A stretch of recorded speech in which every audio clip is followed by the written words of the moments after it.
안녕하세요. 깡통은 성공의 씨앗 채널입니다. 지금 금액은 316만 정도 남았고요. 비트루시스 보유 중입니다. 그래서 지금 뭐 전업 투자자분들은 아시겠지만 어느 정도 기법을 만들고요. 그걸 지키는 게 더 어렵다는 걸 깨닫고 지금 모든 종목을 다 비교해서 매매하고 있습니다. 비교해서 매매하는데 분석법 같은 경우는 수요와 공급의 관점에서 분석을 하고요.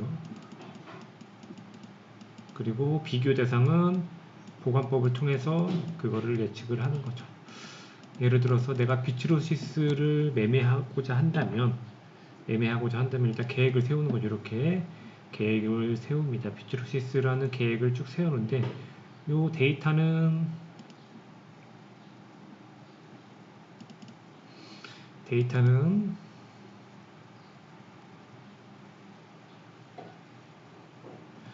1406개 정도의 데이터에서 추려내는 거죠. 그렇기 때문에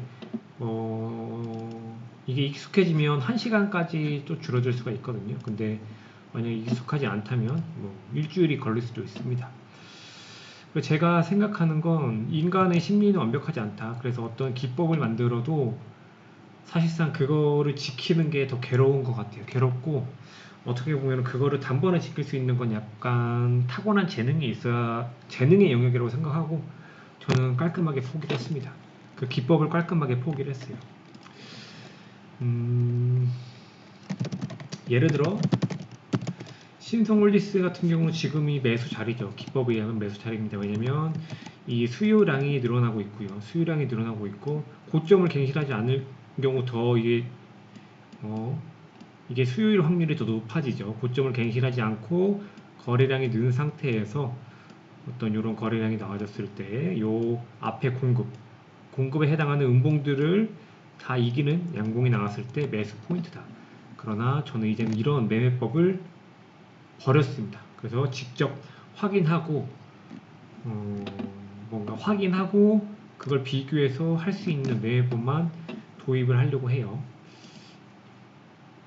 지금 제가 보유하고 있는 종목 비트로시스 같은 경우는 장대 양봉이 2번 나왔죠. 장대 양봉이 2번 나왔습니다. 장대 양봉을 소팅을 해서 쭉 비교하면 되겠죠. 지금은 300만 원이기 때문에 이런 종목이 들어갈 수 있지만 나중에 금액이 많아지면 이제는 주봉으로 이렇게 소팅해가지고 쭉 비교하겠죠. 크게 다르지 않습니다. 비교하는 건. 그래서 비트로시스를 그렇게 1400 종목 중에 비슷한 일단은 패턴으로 매매를 하진 않지만 소팅에 있어서는 패턴으로 소팅하는 게 가장 빠르죠. 모양으로 소팅을 하는 게 가장 빠릅니다. 그래서 비트로시스와 비슷한 게 어떤 게 있을까 해서 이렇게 소팅을 하는 거고요. 그렇게 소팅을 해서 어떤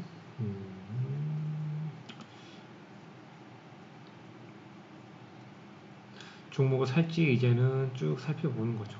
근데 여기서 약간 하한가 부근까지 갔습니다. 하한가 부근까지 갔어요. 그래서 이거랑 비슷한 공급을 좀 찾아본 다음에 비교를 하면 저는 개인적으로는 이렇게 최소한 요거 21선이죠. 21선까지 이렇게 돌파하는 모습이 반드시 나와 줄 거라고 생각을 합니다. 이렇게 21선 돌파하는 경우가 나와준다.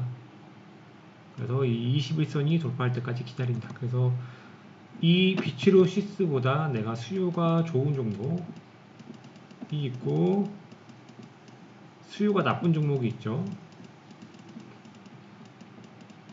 그래서 이 중간값을 추측을 하는 거죠. 중간값을 추측을 하는 건데 이거보다 수요가 좋은 종목을 추려내고 이거보다 비트로시스보다 수요가 나쁜 종목을 추려내서 좋은 거와 나쁜 거 사이에 비트로시스가 있겠죠. 그래서 모든 자리를 사는 게 아니고 이렇게 보면은 V2 요런 반등의 자리가 아닌 이 반등 대비 봤을 때 더 상승하는 자리들이 분명히 존재하거든요. 모든 차트가 이렇게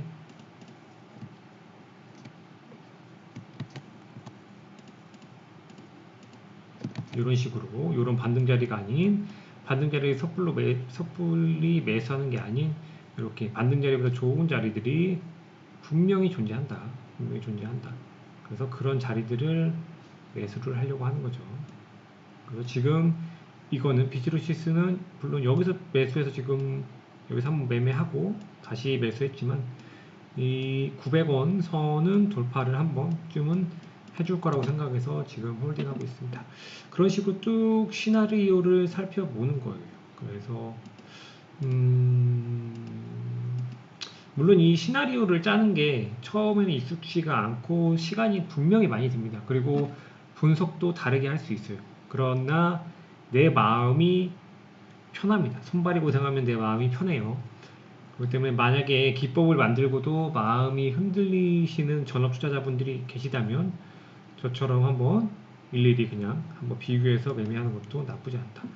이화전기 같은 경우는 거래정지가 됐죠. 근데 이화전기는 이게 상승이 크잖아요. 그렇기 때문에 관심 종목에 두지만 여기서 이제 공급량을 살펴보는 거죠. 이화전기. 그래서 이화전기도 소팅한 거를 쭉 살펴보면은 대응방안 이화전기.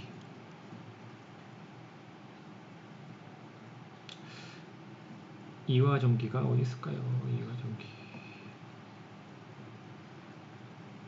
장대 양봉의 개념으로 보시면 돼요. 장대 양봉. 그래서 그게 주봉이 됐든 월봉이 됐든 상관없습니다. 그거랑 쭉 소팅해서 매매하시면 됩니다. 어차피 분석하는 원리는 같기 때문에 이화전기 이렇게 쭉 소팅을 해서 소팅해 놓은 겁니다. 비슷한 차트를 소팅해 놓은 거죠. 그래서 이화전기 같은 경우는 뭐 이런 상승이 나올 수도 있지만 여기서 우리가 눈여겨봐야 될 거는 뭐 여기까지는 비슷하다고 보면은 여기서 공급량이 얼마인지가 중요하죠. 공급량이 어떻게 나오나. 그런데 여기서의 공급량이랑 뭐가 다르죠? 여기서의 공급량이 훨씬 더 많습니다. 그렇죠? 공급량이 훨씬 더 많다. 공급량이 훨씬 더 많다는 거는 우리가 초과 수요율이 낮다는 겁니다. 초과 수요율이 낮다는 거예요. 이 낮다. 반대로 말하면 초과 수요율이 낮다는 거예요. 초과 수요율이 적다. 초과 수요율이 적다라고 하면은 이화전기의 초과 수요가 이 정도밖에 안 된다고 하면은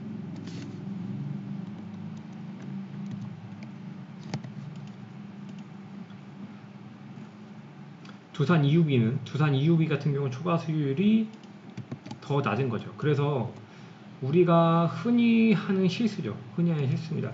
이게 고점 대비 여기서 고점 대비 많이 떨어졌다고 해서 싼 주식이 아닙니다. 싼 주식이 절대 아니에요. 이 고점 대비 매도량이 적어야 더 싼 주식입니다. 그러니까 수요와 단기적 관점, 이 수요와 공급에 따른 단기적 관점에서 이렇게 조정하는 거랑 이렇게 내리는 주식에서 올라가다 조정하는 거랑 내리는 거 조정하는 게 있잖아요. 이게 훨씬 싼 주식이라는 거예요. 이게 훨씬 싼 주식이다. 이거는 비싼 주식이고 이거는 싼 주식이다. 수요와 공급상에서 그렇습니다.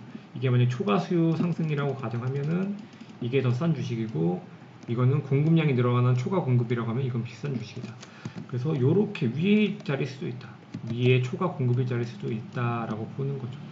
그래서 이렇게 비교하는 겁니다. 내가 만약에 이화전기를 해서 이화전기보다 이게 훨씬 더 싼 주식이죠. 이 구간에서 지금 이 구간만 보면은 훨씬 저렴한 주식이고 이거는 앵커링 그러니까 기준 내가 보이는 대비 가격이 많이 떨어졌지만 싼 게 아니고 비싼 주식이다.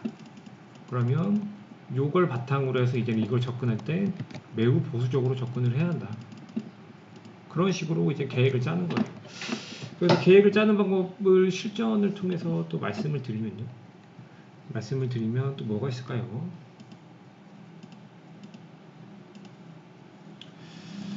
또 뭐가 있을까요?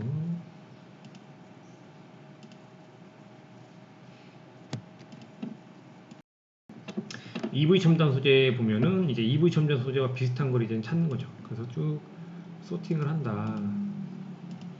EV 첨단 소재와 비슷한 거를 쭉 소팅을 한다.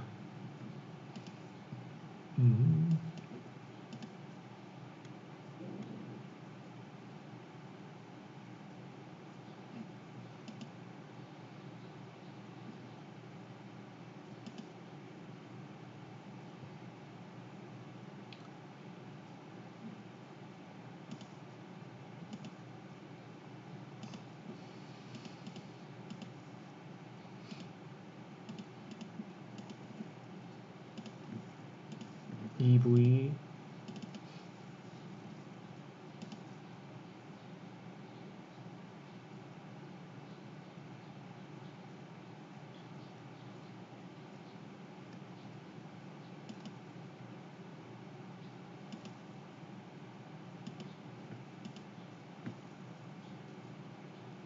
이것도 거의 뭐 하한가니까 뭐 이런 주식이 될 수도 있고 아닐 수도 있지만 이거는 뭐 지지하기 때문에 좀 다른 얘기고,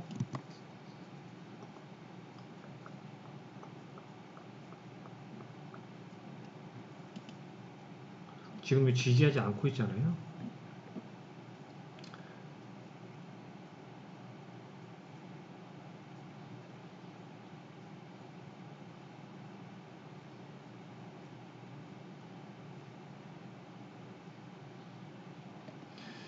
뭐 이런 종목을 일단 참고를 합니다. 이런 종목을 참고를, 이거보다는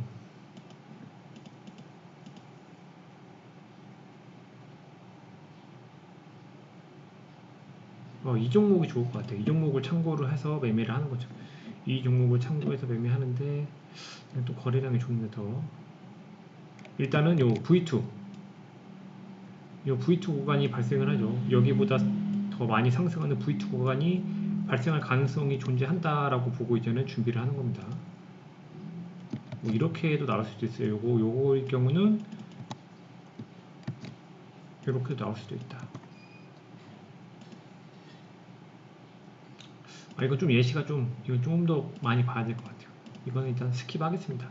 이거 매매법은 스킵할게요. 어쨌든 포인트는 두 가지다. 이 패턴을 소팅을 하는 게 첫 번째고요. 첫 번째고, 두 번째는 이 수요량을 비교할 줄 알아야 한다. 수요량을 비교할 줄 알아야 한다. 수요량. 그래서 초과 수요율이 얼마인지, 율이 어떤지 비교를 할 줄 알아야 한다. 그래, 초과 수요가 큰 게 있고, 근데 지금 내가 매매하려는 차트보다 초과 수요가 큰 차트 흐름들이 있고, 초과 수요가 작은 차트가 있다. 그럼 그 중간값을 추측을 해서 매매를 한다. 그 보관법이라고 하죠. 중간값을 추론하는 걸 보관법이라고 합니다. 세 번째는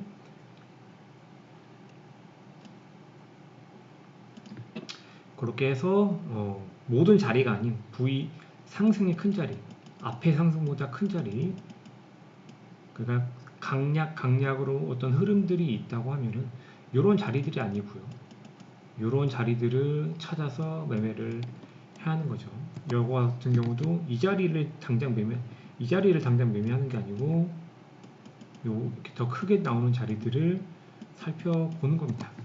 그래서 그렇게 매매를 준비하고 있습니다. 기법을 버렸고요. 기법을 버리고 이제는 순전히 차트만 보고 매매하고 있습니다. 왜냐면 내 심리가 인간이 완벽하지 않다는 걸 다시금 깨달았습니다. 많은 실패를 통해서 깨달았기 때문에 내가 직접 준비하지 않는 주식에 대해서는 평가하지 않는다. 왜냐면 심리 상태에 따라서 착시 현상을 계속 일으키더라고요. 잘못된 선택을 하고 후회를 하고, 잘못된 선택을 하고 후회를 하고, 계속 이게 나중에 손실 나면 다 분석이 되거든요. 근데 막상 그 매매할 때는 정확하게 매매하지 못하는 현상이 발생이 된다. 그래서 오늘은 이렇게 마무리하겠습니다.